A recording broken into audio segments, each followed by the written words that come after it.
Hey y'all, hey, I'm here with another video. Sorry if y'all hear like goo and gaga and I got my daughter. But I just wanted to come real fast and do this video.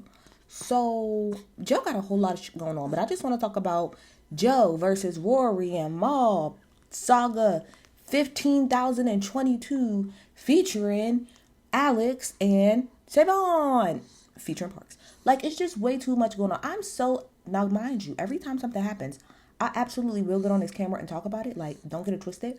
But I am tired of talking about it to a degree. This shit happened 2 damn years ago. I'm sorry for yelling, baby. 2 damn years ago this happened. And we are still talking about this. So Joe went on the Need to Know podcast, okay? Which is Alex and Savon's podcast. Alex, aka Scream Man, if y'all don't know who I'm talking about, okay? And during that interview, he pretty much talked about some of the stuff that happened with Rory and Ma and the whole breakup. One of the things that was talked about and brought up a couple times by Joe is the fact that there was a quote unquote secret meeting that was had where everybody complained or whatever, and Joe didn't like that. Now, Alex and Savon was trying to explain to Joe that it was not a secret meeting. It wasn't like that. It's just kind of like when you and your coworkers are sitting together and y'all just complaining about work. Everybody complains about work. One thing Savon said in his response video to Rory and Ma is that 98% of Americans feel like they are overworked and underpaid. That's a fact. I'm talking about a really, really, really good ass job. And even when I'm with my coworkers, we talk about the shit that we don't like, that's annoying, that we feel like we should get paid more. Like, everybody does that. So they was trying to explain to Joe it wasn't a mutiny thing or nothing like that. Everybody was just giving out their grievances about how they felt at the time, okay? So during that, I think it was Alex who said, Rory and Ma pretty much didn't like the workflow, and people felt like they was being underpaid and overworked. Then Savon said, I can't speak for how Rory and Ma felt because I'm not them, but I'm going to say I felt like I was overworked and underpaid at the time. And there was just a lot of uncertainty about what was happening with the Spotify deal being gone and stuff like that. So, to be fair, when I heard that, and let me be clear, I watched the entire Need to Know podcast when it came out. I didn't watch clips. I watched the whole thing. Now, when that came out, I guess people must have been tagging Rory and Mal and saying, oh, y'all felt like y'all was overworked and underpaid. So I guess Rory and Mal did their own podcast, and I guess they had a Patreon episode, but they only dropped, what I watched was the little clip that they dropped briefly talking about it. They pretty much said that that's not true. They did not come to anybody in production and say that this is how they was feeling. Rory said he was just waiting for Uber, waiting for a ride, and everybody was talking about how they felt, and he was like, oh, I guess I'll sit here and I'll listen to what it is that y'all had to say. And throughout that response video, or the little clip that I saw, they pretty much were just like, why did y'all do that? Why didn't y'all say that y'all was the one who had the problem, which we'll get to in a second. It wasn't us. We're tired of this narrative. I'm tired of the whole thing. How about that? How about I'm tired of hearing about this in general? Am I going to watch? Yeah, because I'm messy. But I'm tired of hearing about it. I'm tired of hearing about this entire situation. I'm over it. Now, am I going to make a video every time? Absolutely. Absolutely, because I'm messy. Okay? But I am tired of hearing about this. So then,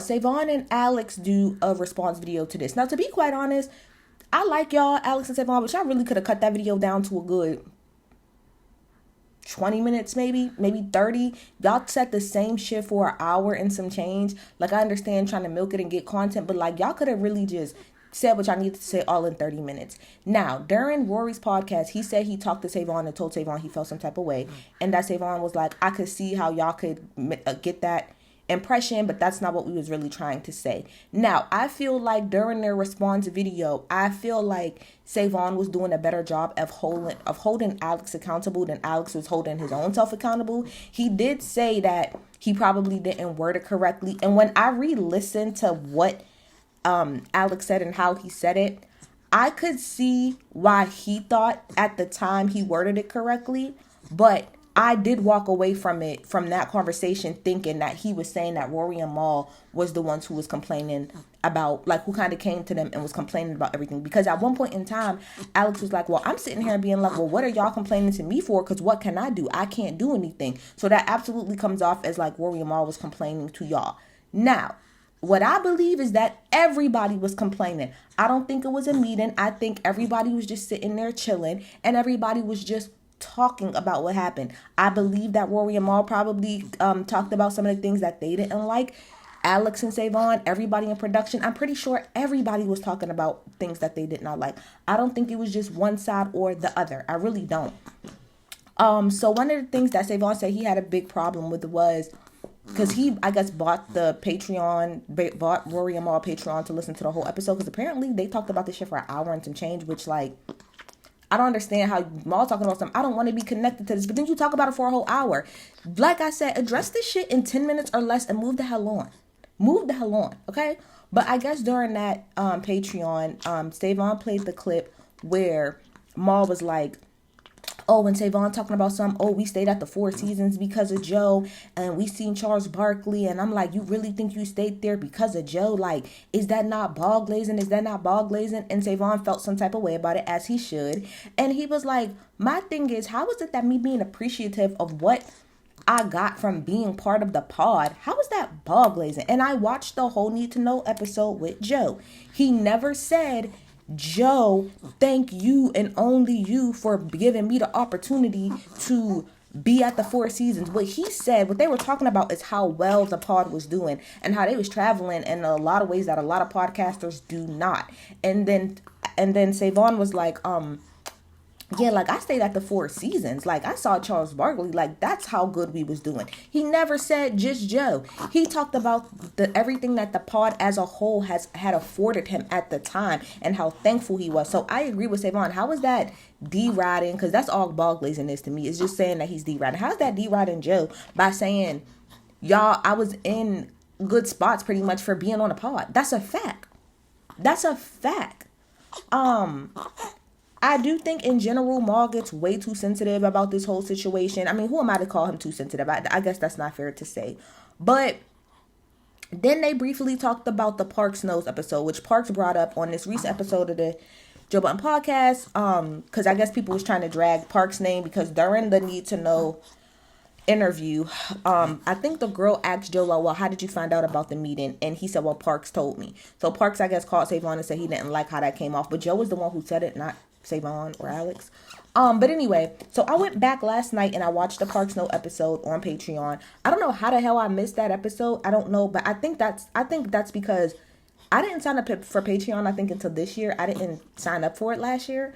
Or maybe I did, but I somehow missed that episode. But anyway, everything that was said in that episode confirmed everything that I did when I first did my video on their breakup. I said they were probably profit partners, meaning, yes, they broke it down, and according to Joe, it was 70, 15, 15. That, yes, they busted down when it comes to the profit and stuff like that. But Rory and Mal could not make any decisions at all. They could not make the decisions. When I looked up the definition, I literally read it on my video and everything, and exactly what I said it was is exactly what Joe said it was. Yes, y'all busted down. I think it was 70, 15, 15. So yes, y'all get part of this profit, but at the end of the day, y'all don't make any decisions. So Joe even said in the personal episode, like, y'all can't veto anything when it comes to expenses. Y'all can't veto any decisions that's made. Like, y'all don't have the right to do that because y'all are not owners. And that's where the issue comes in. They were not owners. Let's be very clear. Y'all was busting this shit down, but y'all was not owners. And that's a fact. That's a fact. So, what Ish said in that episode is what I've been saying this whole time, which is that everybody messed up. Go back to my old video when I talked about this. Number one, the fact that Joe, after the Spotify deal was over, Joe still was paying Rory and Mal. Absolutely not. If y'all are profit partners and there's no profit coming in, you don't get anything. You don't get to, and this is if what he's saying is true. You do not get to only and especially if you want to be called owner, let's just say y'all want to be called owners, you don't get to only benefit when the business is up. You got to come with the lows too. Now, granted, y'all worked on the pod for almost 2 years with no money really coming in. Fine. Then y'all got y'all back. I can understand feeling like y'all don't want to go back to not getting any money. But the thing about it is, if you're going to be a profit partner and not an employee and get salary, then those are the valleys that you have to deal with. So if there was zero amount of money coming in, then y'all should have got zero amount of money. But the fact that y'all still got money anyway, because, and this is where Joe messed up too, Joe digged into his own pocket to pay y'all. What Joe should have did was come to y'all and say, first of all, we don't have anything coming in. He could have did it two ways. Either A, it could have been, we don't have anything coming in at all. So all I'm going to do is I'm going to dig into my pocket and I'm going to make sure that everybody else is paid. But the three of us got to pretty much take a hit until we get another contract. Or he should have came to them and said, look, we don't have any money coming in. Do y'all want to pretty much sit behind the expenses with me as well? Because what I'm confused about this whole thing is when y'all had the Spotify deal, Rory and Mal sat behind the expenses.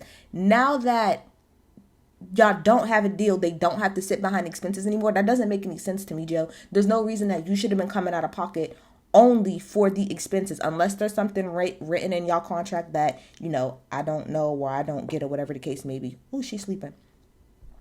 Then that's different.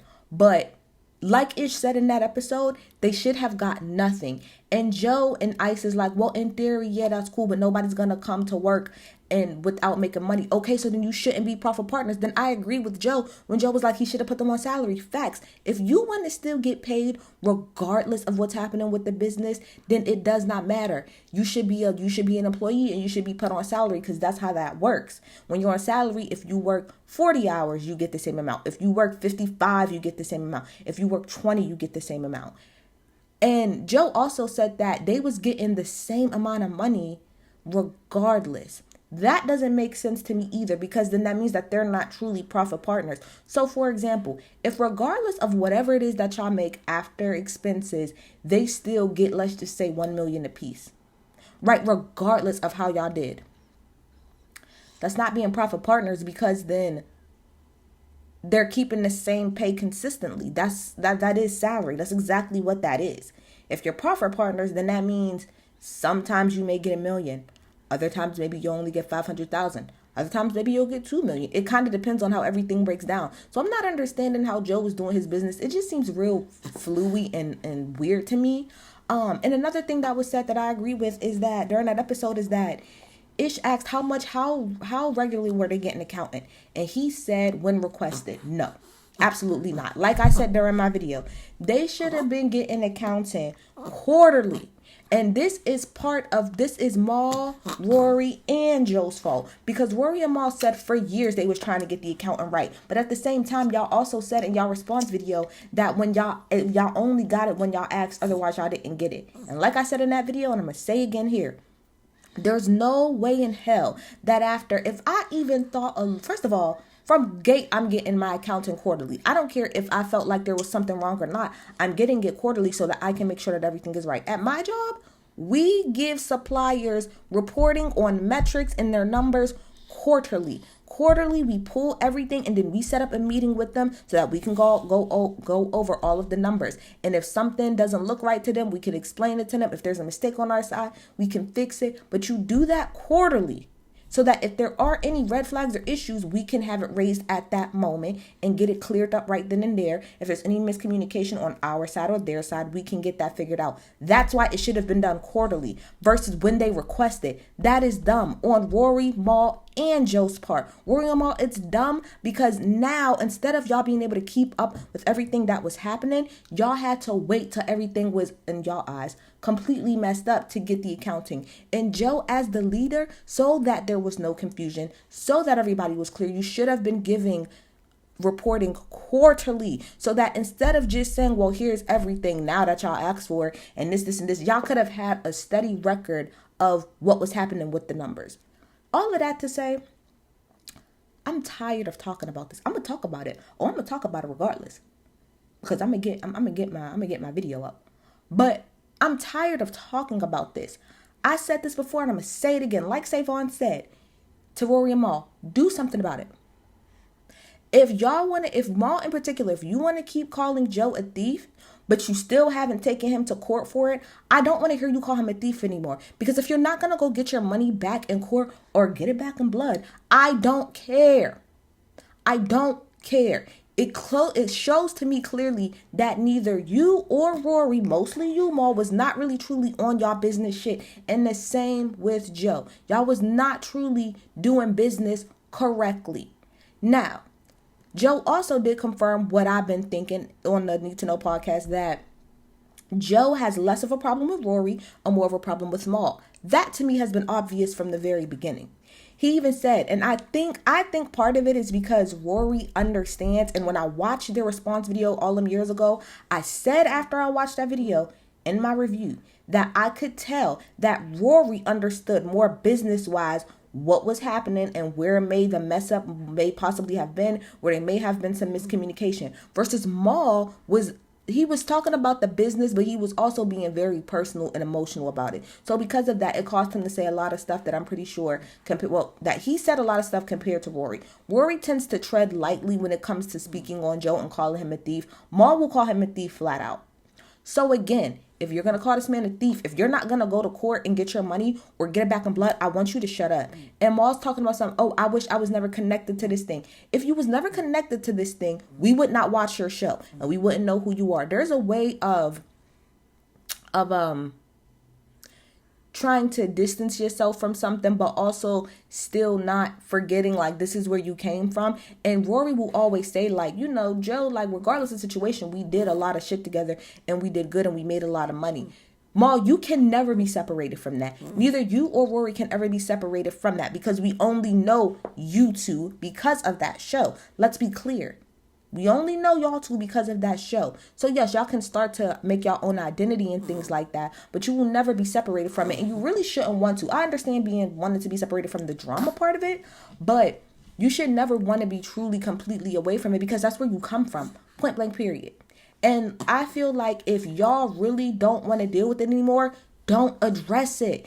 Somebody's always going to bring this shit up. Always. Because that was a whole situation in the moment and everything that happened. But if you really don't want to deal with it anymore, don't address it. It's really just that simple. Don't address it anymore. You could have let that clip go out, let people say whatever it is that they wanted to say. You could have just talked to Savon on your own and then let it be from there. Let it go. You spent the whole hour, according to Savon, on your Patreon talking about this shit. Nobody cares like that anymore. Like, I care because obviously I'm here. But if y'all, specifically Maul, if you don't want to talk about this shit no more, then don't talk about it. People are always going to bring something up about this. Are you going to address every little thing that comes out? You don't have to. You don't have to. You could literally just like not talk about it at all. And then guess what? We'll move on in a week or two. In a week or so, we will move on. I understand wanting to kind of defend yourself. But if you are under the guise of, I don't want to talk about this shit no more, then you don't have to. You're on your own platform. You control what you talk about. Period. So all I have to say, I'm going to still talk about some shit every time y'all bring it up. But to be quite honest, I'm over the whole situation. It's been 2.5 years, almost 3 at this point. I don't care anymore. And I think the majority of the fans, we care, but we don't care. In the sense of, we don't care in this sense. If Rory, Maul, Joe, and Parks are not all going to sit down together and hash this shit out in front of a camera and tell us what really happened, everybody get their shit off, then we don't care. That's what I mean. We don't care in that sense. Y'all going around and round and round and round and round and round in a circle about some shit that y'all been fucking arguing about for the last 2-3 years. It's annoying at this point. If y'all not gonna, what did Monique say? If you're not going to say your name, leave it on the playground. Leave it on the damn playground. We don't care anymore. Okay? And I will say that for Alex and Savon, I do think that Alex made a mistake in his wording and his phrasing. But I do feel like, and I think Maul and Rory said that they didn't watch the whole interview, which is surprising to me because I feel like as podcasters, as people who know that shit is always clipped up and taken out of context, I would think, like Savon said, that for somebody that y'all claim that y'all give a fuck about, that y'all would give them the benefit of the doubt of at least watching the whole thing to understand everything that was said. Because to be fair, in that interview, they gave Joe a lot of pushback. They talked about Joe not being loyal. They talked about Joe not being a leader. It was a lot of pushback that Savon and Alex gave Joe on that pod. It wasn't them just sitting there as boss said, ball glazing or whatever the hell it's called. No, they was giving him legit pushback. So all I'm saying is, shut up about it. We don't care. If you're not going to take Joe to court, shut up about it. I don't care. And if you're not going to get it back in blood, we don't care. We don't care. But y'all get in the comments. Tell me what y'all think about everything that's going on. I gotta go. Bye.